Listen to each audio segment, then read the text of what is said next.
आचार्य जी, जो हमें इस सृष्टि में जन्म मिला है वो हमारे पूर्व कर्मों के अनुसार मिला है। तो जो हमें सर्वप्रथम जन्म मिला था वो किसके अनुसार मिला था और क्या भोगने के लिए मिला था? ऐसा ही प्रश्न श्री विकास दिव्य कीर्ति जी ने पूछा है। भविष्य का प्रश्न तुम लोगों को समझ में आया? एक बार मैं समझाता हूं उसका प्रश्न क्या है। उसका प्रश्न है कि जीव को जो जन्म मिलता है उस जन्म का कारण क्या है। भाई, हमारे जन्म लेने का कारण क्या है? जन्म लेने का कोई तो कारण होगा। अगर कोई काम निष्प्रयोजन है तो वो लॉजिकल नहीं है, वो तर्कपूर्ण नहीं है। तर्कपूर्ण तब होगा जब उसका कोई ना कोई प्रयोजन हो। प्रत्येक व्यक्ति का, प्रत्येक वस्तु का, सनातन धर्म अतार्किक नहीं है, वो तार्किक है और प्रत्येक चीज का तर्क लेकर चलता है। तो उसका प्रश्न है कि जीवात्मा ने जन्म लिया, मैं जन्मा, तुम लोग जन्मे, तो किस लिए जन्मे? तो हम जन्मे हैं किसी कर्म का फल भोगने के लिए। अब कर्म तो मैंने अभी अभी जन्म लिया, तो इससे पहले कर्म कैसे कर लिया? जब जन्म ही अभी लिया हूं तो जन्म लेने के बाद कर्म करूंगा। तो कर्म कब कर लिया? तो इससे सिद्ध होता है कि मेरा पूर्व जन्म था, तब तो मैंने कर्म किया, उस पूर्व जन्म में मैंने कर्म किया, उस कर्म का फल मैं यहां भोग रहा हूं। तो हम जो यहां जन्म पाते हैं वो पूर्व जन्म के कर्म के आधार पर पाते हैं। पूर्व जन्म में दो प्रकार के कर्म होते हैं। कौन कौन से? कौन कौन से? पाप और पुण्य। अच्छा, पाप का फल क्या है? दुख। और पुण्य का फल? सुख। पुण्य का फल सुख है और पाप का फल दुख है। तो जब हम जन्म पाते हैं तो पाप का फल दुख भोगने के लिए और पुण्य का फल सुख भोगने के लिए जन्म पाते हैं। कुछ न कुछ पुण्य किए होंगे, कुछ न कुछ पाप किए होंगे, उनका फल सुख और दुख के रूप में हमें मिलता है, उसके लिए हम जन्म पाते हैं।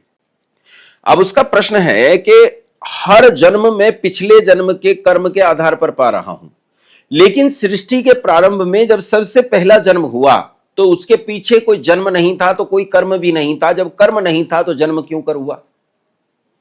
जन्म के होने का कोई कारण नहीं है, क्योंकि पीछे कोई कर्म नहीं खड़ा है। जब जन्म ही नहीं था, पहला ही जन्म है, तो पहले जन्म से पहले कोई जन्म नहीं था। तो इस बात को ध्यान से सुनो। और एक टिप्पणी जो उसने बाद में की है, वो टिप्पणी यह है कि किसी शिक्षक महोदय ने यही प्रश्न अपने छात्रों के बीच में यह कहकर उठाया है कि यह दर्शन का बड़ा जटिल प्रश्न है और इस प्रश्न का कोई उत्तर नहीं है। यह बहुत सामान्य सा प्रश्न है, ये बिल्कुल जटिल नहीं है और इस प्रश्न का उत्तर बहुत आसान है। अच्छा, ये बताओ, सृष्टि बनी और फिर प्रलय होगा, ऐसा संसार में सर्वत्र हो रहा है या नहीं हो रहा? जैसे सामान्य रूप से हम देखते हैं, घड़ा बना, घड़ा फूटकर मिट्टी बनी और मिट्टी से फिर क्या बना? घड़ा। बात समझ में आई?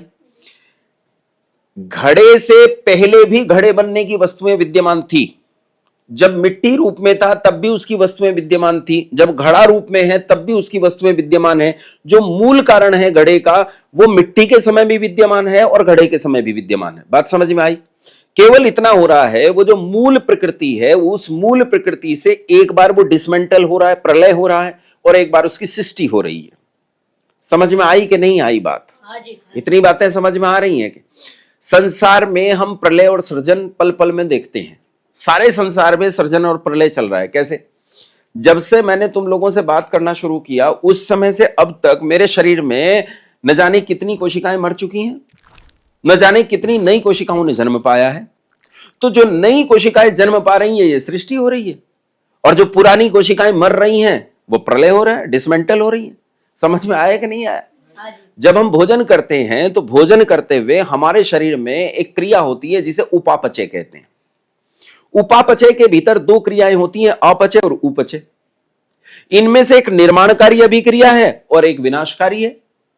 विनाशकारी में विघटन हो रहा है, प्रलय हो रही है, और निर्माणकारी में ऊर्जा का निर्माण हो रहा है, जिससे हमारा संसार चल रहा है, सृष्टि चल रही है, हमारा शरीर चल रहा है, हमारा जीवन चल रहा है। बात समझ में आई कि नहीं आई?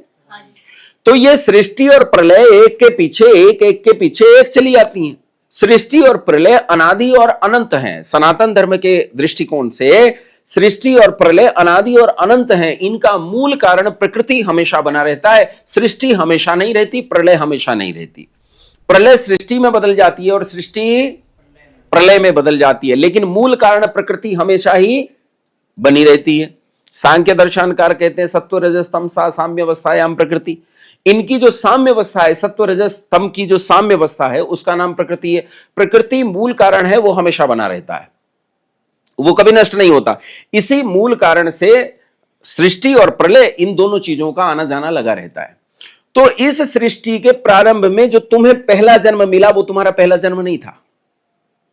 उससे पहले प्रलय के पीछे जो सृष्टि थी, उसमें भी तुम्हारे जन्म थे। समझ में आए? वहां भी करोड़ों जन्म थे, लेकिन वो उस सृष्टि के प्रारंभ में जो पहला जन्म था, वो तुम्हारा पहला जन्म नहीं था। उसके पीछे भी प्रलय थी, और उसके पीछे सृष्टि, उसके पीछे प्रलय, और उसके पीछे सृष्टि, और हर सृष्टि में हर बार तुमने जन्म लिया है। अब कोई ये कहे जी कभी तो पहला जन्म हुआ होगा, कभी तो हुआ होगा, ये प्रश्न आता है। आदमी को जब चीजें समझ में नहीं आती तो कहता है कभी तो पहला तो हुआ होगा।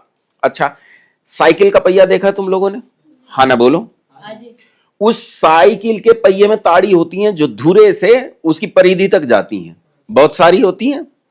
अब ये जो ताड़ियां हैं जो परिधि से धुरे तक आ रही हैं, इनमें मैं तुमसे पूछूं कि इनमें पहली ताड़ी कौन सी है, तो क्या तुम बता सकते हो? जब तुम कहोगे ये पहली ताड़ी है, तो उससे पहले भी एक और ताड़ी है, और उससे पहले भी एक और ताड़ी है, और उससे पहले भी एक और ताड़ी है। इसे ही हम चक्र कहते हैं। क्या कहते हैं? पहिए को क्या कहते हैं संस्कृत में?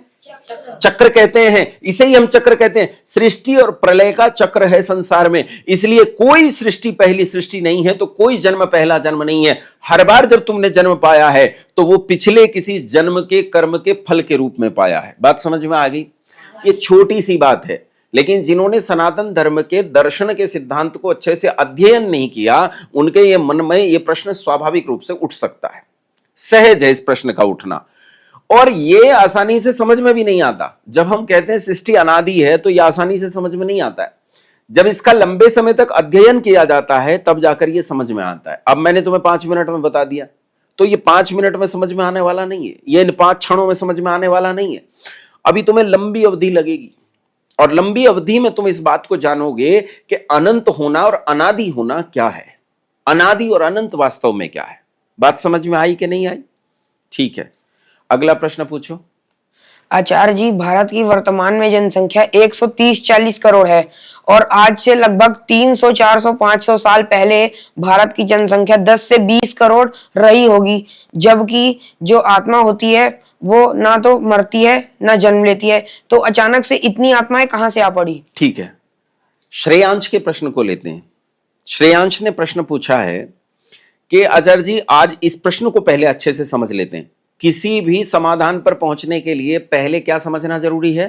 प्रश्न। अगर हमें प्रश्न समझ में आ रहा है, तो हम हल को अच्छे से कर पाएंगे, समाधान को समझ पाएंगे। अगर प्रश्न ही समझ में नहीं आया, तब हल समझ में आने वाला नहीं है। सबसे जरूरी चीज है व्यक्ति के मन में प्रश्न का उठना। और यह समझो कि मनुष्य वही जिसके मन में प्रश्न उठता हो। मनुष्य कौन है? जिसके मन में प्रश्न उठता है। अच्छा भावेश, मन में यह प्रश्न उठता है कि आज दोपहर में खाना क्या बनेगा? उठता है ना? क्यों श्रेयांश, यह प्रश्न उठता है? मन में यह प्रश्न उठता है कि इस बार हमारा जो शैक्षिक पर्यटन है वो कहां होगा, हम कहां जाएंगे। मन में यह प्रश्न उठता है कि आचार्य जी आए हैं बाहर से, खाने को क्या लाए हैं। ये प्रश्न उठता है कि नहीं उठता मन में? हाँ जी। ये इस बार रविवार में क्या बढ़िया चीज बनेगी, छोले बनेंगे, राजमा बनेगा कि पनीर बनेगा, क्या बनेगा इस बार रविवार में, अच्छी चीज क्या बनने वाली है। मन में प्रश्न उठता है कि नहीं? हाँ जी। क्यों उठता है प्रश्न? क्योंकि तुम मनुष्य हो। मनुष्य वही जिसके मन में प्रश्न उठे। गधे के मन में कभी प्रश्न नहीं उठता कि आज दोपहर में क्या खाना मिलेगा। बोलो, प्रश्न करता है गधा कि भैया आज दोपहर में कौन सा घास दे रहे हो, कौन सा चारा दोगे? उसके मन में प्रश्न उठता है? कभी नहीं उठता। वो बिना प्रश्न के अपने जीवन को जीता है। जो बिना प्रश्न के अपने जीवन को जीते हैं वही पशु है, और मनुष्य वो जिसके पास प्रश्न है। प्रश्न उसकी बुद्धिमत्ता तय करता है। प्रश्न किस कोटि का है, यह उसकी बौद्धिकता तय करता है कि उसकी बौद्धिकता कितनी अच्छी है। जितना गंभीर प्रश्न होगा उतनी ही गंभीर बौद्धिकता है, उतना ही अच्छा इंटेलेक्ट है। और अगर उसके प्रश्न छिछले हैं, छोटे हैं, सामान्य खाने पीने जीवन जीने के स्तर तक के प्रश्न हैं, तो बौद्धिकता भी उतनी ही है।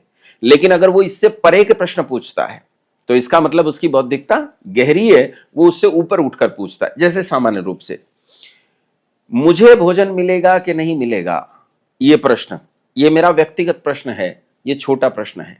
लेकिन अगर मैं सोचूं कि मेरे 10 मित्र हैं, सबको भोजन मिलेगा कि नहीं मिलेगा, इनमें गंभीर प्रश्न कौन सा है? बोलो, सबको वाला। समझ में आया? अच्छा, इससे भी बढ़कर एक छात्र इससे भी गंभीर है। वो क्या कहता है? आज मेरे संपूर्ण गुरुकुल को भोजन मिलेगा या नहीं मिलेगा? आज भिक्षा मिलेगी या नहीं मिलेगी? आज भिक्षा केवल मुझे मिली है, क्या मेरे अन्य मित्रों को भी भिक्षा मिलेगी? क्या आज समूचे गुरुकुल के छात्रों को भिक्षा ठीक से मिल जाएगी? क्या हम भिक्षा पा लेंगे? क्या हमें भोजन ठीक से मिलेगा? जो इस समष्टि के लिए सोचता है, जो सारे संसार के लिए सोचता है, केवल अपने सुख के लिए सोचना, यह पशु प्रवृत्ति है। आप ही चरें, यही पशु प्रवृत्ति है। पशु प्रवृत्ति क्या है? बस मैं मेरा सुख हो जाए, मेरे कपड़े हो जाए, मेरा घर हो जाए, मेरी पत्नी, मेरे बच्चे, मेरा घर, मेरे आसपास की चीजें हो जाएं, बस मुझे संसार से लेना देना नहीं है। लेकिन एक आदमी इससे उठकर संसार के बारे में सोचता है। इसीलिए उन पुरुषों को जो संसार के बारे में सोचते हैं, उन्हें हम महापुरुष कहते हैं। क्या कहते हैं उन्हें? बोलो, महापुरुष। तो पुरुष से ऊपर उठ गए ना, तो हमने उन्हें क्या कहा? महापुरुष। अब उसका प्रश्न गंभीरता से सुनो। प्रश्न महत्वपूर्ण है, पहले अपने जीवन में यह रखो। श्रेयांश ने जो प्रश्न पूछा वो बहुत अच्छा प्रश्न है और सामान्य लोगों के हृदय में यह प्रश्न उठता है। प्रश्न यह है, अब क्योंकि तुम लोग दर्शन अभी शुरू कर रहे हो, तुम्हारा दर्शन अभी शुरू नहीं हुआ है, दर्शन अभी शुरू करने वाले, तो दर्शन शुरू करने से पहले ऐसे प्रश्नों का उठना वो अच्छी बात है। यही अच्छी बात है। इसका मतलब व्यक्ति प्रश्न पूछने के लिए तैयार है। उसका प्रश्न है कि भाई, आज आबादी भारतवर्ष में 130-140 करोड़ है और किसी समय बहुत प्राचीन काल में यह 10-20 करोड़ भी रही होगी। आत्मा जन्म नहीं लेता, तो जब नया आत्मा जन्म नहीं लेता तो 10-20 करोड़ की आबादी थी, तो 10-20 करोड़ की आबादी चलती रहती। ये अचानक 130-140 करोड़ कहां से आ पड़े? इतने आत्माएं कहां से आ गई जबकि आत्मा जन्म नहीं लेता? और इसे संसार के रूप में घटाओ। संसार में कुल आत्माएं 700 करोड़ है, वर्तमान में 700-750 करोड़ लोग दुनिया में रहते हैं। तो किसी समय पूरे संसार में 50-60 करोड़ लोग रहे होंगे। अगर आत्मा जन्म नहीं लेता तो 50-60 करोड़ से बढ़कर अचानक 700-800 करोड़ आत्मा कहां से आ पड़े? ये कहां से आए? तो इस प्रश्न को समझो। इस प्रश्न में कई प्रश्न नहीं थे। यह प्रश्न सामान्य नहीं है, इसमें कई प्रश्न नहीं थे। इसे समझने का यत्न करो। देखो, पहला प्रश्न, ये जो प्रश्न है ना, ये प्रश्न अब्राहमिक रिलीजन वाले लोग ज्यादा पूछते हैं, है ना। वो लोग पूछते हैं जो सनातन धर्म से द्वेष रखते हैं, खा जाना चाहते हैं, मार देना चाहते हैं, या चाहते हैं कि ये जो लॉ है ज्ञान की ये बुझ जाए। उनका ये प्रश्न होता है। तो उनके लिए, क्योंकि ये एक ट्रिकी सवाल है, एक फंसाने वाला, खामखा फंसाने वाला सवाल है, ठीक वैसे ही आपको इसका उत्तर भी देना चाहिए। इसका उत्तर क्या है? इसका ट्रिकी उत्तर तो यह है कि भैया, तुम इतने पशुओं को मार रहे हो, इतने मुर्गे मार रहे हो, इतने बकरे मार रहे हो, तुमने इतने वनों को काट डाला है, इतने वृक्षों को काट डाला है, ये आत्माएं कहां जाएंगे? ये भी तो कहीं ना कहीं जन्म पा रहे हैं, उन्हीं जन्मों में यहां जन्म पा रहे हैं, इसलिए संख्या बढ़ गई। लेकिन ये इसका सम्यक उत्तर नहीं है, ये इसका एकदम सटीक उत्तर नहीं है। इसका सटीक उत्तर क्या है? ध्यान से सुनो। अच्छा, ये बताओ, हमारे सौर मंडल में एक सूर्य और सूर्य के चारों ओर क्या घूमते हैं? ग्रह। क्या घूमते हैं? कितने ग्रह घूमते हैं? 9 ग्रह। 9 ग्रह घूमते हैं। एक सूर्य और उसके चारों तरफ 9 ग्रह, और ग्रहों के चारों तरफ क्या घूमते हैं? उपग्रह। ये जो ग्रह, उपग्रह और सूर्य हैं, ये ग्रह, उपग्रह, सूर्य मिलकर बनाते हैं सौर मंडल। क्या बनाया? बोलो, सौर मंडल। इन्होंने सौर मंडल बनाया। तो ये जो सौर मंडल है, छोटा सा सौर मंडल है, लेकिन हमारी आकाशगंगा में ऐसे असंख्य असंख्य सौर मंडल हैं। थोड़े बहुत नहीं, असंख्य सौर मंडल है, गिनती नहीं कर सकते। मैं करोड़, अरबों, खरबों नहीं कह सकता। जैसा सौर मंडल मेरा है, 9 ग्रहों का सौर मंडल, इससे बड़े सौर मंडल भी होंगे। होंगे कि नहीं होंगे? 25 ग्रहों वाले सौर मंडल होंगे, 50 ग्रहों वाले सौर मंडल होंगे, हो सकता है 100 ग्रहों वाले सौर मंडल हो सकता है 4 ग्रहों वाले सौर मंडल हो, और ऐसे असंख्य, अरबों खरबों भी मैं नहीं कह सकता, असंख्य कहना पड़ेगा। असंख्य सौर मंडल मेरी आकाशगंगा में बिखरे पड़े हैं। लेकिन एक आकाशगंगा नहीं है, ऐसी असंख्य असंख्य आकाशगंगाएं इस खंड ब्रह्मांड में बिखरी पड़ी। अब सोचो कितना बड़ा ब्रह्मांड है। समझ में आई बात? पहले एक सौर मंडल, फिर उस सौर मंडल के परे आकाशगंगा, आकाशगंगा के परे खंड ब्रह्मांड, खंड ब्रह्मांड के परे कोई और इकाई, उसके परे कोई और इकाई, उसके परे कोई और इकाई, और फिर जाकर पूर्ण ब्रह्मांड बनता है। अब सोचो कितने सौर मंडल होंगे। क्या हम सोच भी सकते हैं? हमारी कल्पना में भी जा सकती है ये गिनती? नहीं जा सकती। अब कल्पना करो, इतना बड़ा ब्रह्मांड परमात्मा ने निष्प्रयोजन रच दिया केवल एक पृथ्वी के लिए? नहीं, ऐसे असंख्य सौर मंडल हैं जिन पर ऐसी बहुत सारी पृथ्वियां हैं जहां जीवन चल रहा है। उन्हें ही आजकल क्या कहते हैं, ये आपके आजकल वाले लोग क्या कहते हैं जो दूसरे ग्रहों से आते हैं यहां मनुष्य? एलियन कहते हैं ना, दूसरे ग्रहों से आने वाले एलियन। तो हो सकता है उनका रूप रंग थोड़ा सा अलग हो। रूप रंग कैसे अलग होगा? जैसे वी शरत उड़ीसा से है तो वी शरत का रूप रंग अलग है? भावेश बुलंदशहर से है तो इसका रूप रंग अलग है। समझ में आई बात? अर्णव है तो अर्णव का रूप रंग अलग है, इसका रूप रंग अलग है। अलग अलग प्रदेशों से आने के कारण हमारे रूप रंग भी, तो अलग अलग पृथ्वियों से आने के कारण हमारे रूप रंग और शरीर के आकार प्रकार अलग अलग प्रकार के हो सकते हैं कि नहीं हो सकते? हो सकते हैं ना भाई। किसी के हाथ पांव हो सकता है लंबे होते हैं। अब अफ्रीका के आदमी को देखो, चीन के आदमी को देखो। तो ऐसे ही हमसे करोड़ों प्रकाश वर्ष दूर एक पृथ्वी है जिस पर जीवन चल रहा है। वहां अगर मनुष्य की आकृति किसी और प्रकार की हो तो इसमें कोई संदेह नहीं, लेकिन मनुष्य ऐसा ही होगा। ऐसे ही फेफड़े होंगे, सांस लेता होगा, लीवर होंगे, किडनी होगी, आंखें होंगी। हाँ, हो सकता है उनके रूप रंग में थोड़ा थोड़ा अंतर हो। बात समझ में आई कि नहीं आई? वहां दुनिया में सब दुनिया दूर ब्रह्मांड में अलग अलग दुनिया चल रही है। कितनी दुनिया है नहीं कह सकते। अब वहां के लोग जब मरते हैं और हमारे लोग जब मरते हैं तो अपने अपने कर्मों का फल पाने के लिए अगला जन्म लेते हैं। जन्म कहां लेगा? जन्म वहां लेगा जहां उसके कर्मों का फल उचित रूप से उपलब्ध होगा। बात समझ में आई? अगर मैं यहां मर जाऊं और मेरे कर्मों का फल उचित रूप से इस पृथ्वी पर उपलब्ध न हो और किसी और पृथ्वी पर उपलब्ध हो तो परमात्मा मुझे कहां जन्म देगा? उस पृथ्वी पर जन्म देगा। बात समझ में आई? जैसे एक उदाहरण लेते हैं, छत्रपति शिवाजी महाराज, पंडित राम प्रसाद बिस्मिल, समझ में आ रही है? आदि गुरु शंकराचार्य, भगवान पाणिनि, भगवान पतंजलि, ये लोग मरे और उनका यहां जन्म हो तो उनकी योग्यता ऐसी है कि उन्हें छिपाकर नहीं रखा जा सकता। बोलो हाँ के ना? छत्रपति शिवाजी महाराज को छिपा के रखा जा सकता है? सुभाष चंद्र बोस को छिपा के रखा जा सकता है? इसका मतलब उन्होंने जन्म इस पृथ्वी पर नहीं पाया। अगर इस पृथ्वी पर जन्म पाते तो वो दिख जाते। वो छिप नहीं सकता, वो तो दिखेगा, वो तो क्रांतिकारी है, वो उसे छिपा नहीं सकते हो तुम लोग। वो वैचारिक क्रांतिकारी हो अथवा दूसरे प्रकार का क्रांतिकारी हो, उसे छिपा कर नहीं रखा जा सकता। बिस्मिल अगर जन्म लेगा तो बिस्मिल को छिपा कर रखना संभव? छत्रपति शिवाजी महाराज को छिपा कर रखना संभव? अच्छा चलो, इन्हें तो छिपा कर रखा जा सकता है, लेकिन क्या चाणक्य को छिपाया जा सकता है? विचार करो। आदि गुरु शंकराचार्य को, ऋषिवर दयानंद सरस्वती को, क्या इन्हें छिपा कर रखा जा सकता है? नहीं छिपाया जा सकता। ये अगर जन्म लेंगे तो ये लोगों को दिखाई देंगे। उन्होंने यहां जन्म नहीं लिया, ये सीधा है। और अब अगर सोचो, विचार करो कि यहां के लोग अपने कर्म के अनुसार जन्म लेंगे तो दूसरी पृथ्वियों पर जन्म पाएंगे, और दूसरी पृथ्वियों के लोग अपने कर्म के अनुसार जन्म लेंगे तो विभिन्न पृथ्वियों पर जन्म पाएंगे। बात समझ में आ गई कि नहीं आ गई? इस तरह पृथ्वियों पर जीवात्माओं का ट्रांसफर होता है।